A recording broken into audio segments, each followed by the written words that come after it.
நடிகர் வடிவேலுவுக்கு எதிராக எந்த அவதூறு கருத்தும் தெரிவிக்கப் போவதில்லை என்று நடிகர் சிங்கமுத்து தரப்பில் சென்னை உயர்நீதிமன்றத்தில் உத்தரவாத மனு தாக்கல் செய்யப்பட்டிருக்கிறது. விவரங்களை பெற இணைகிறார் எமது செய்தியாளர் சுரேஷ். சுரேஷ், வணக்கம். இந்த வழக்கின் பின்னணி என்ன? மேலும் தற்பொழுது உத்தரவாத மனு கொடுத்திருக்கக்கூடியதனுடைய முழு தகவல்கள் என்ன? வணக்கம்.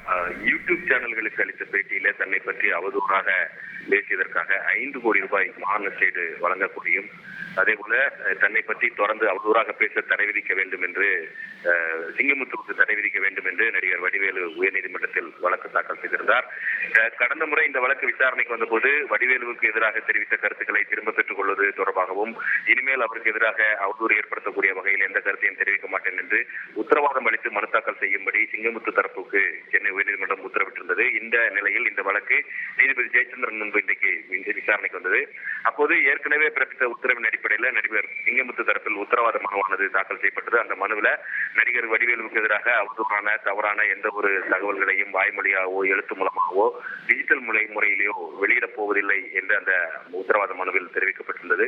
இந்த உத்தரவாத மனுவை பதிவு செய்து கொண்ட நீதிபதி இந்த வழக்கில், அதாவது பிரதான வழக்கினுடைய விசாரணையை 2025 ஜனவரி 21ஆம் தேதிக்கு தள்ளி வைத்திருக்கிறார். நன்றி சுரேஷ். செய்திகளை உடனுக்குடன் தெரிந்து கொள்ள உடனே சப்ஸ்கிரைப் பண்ணுங்க.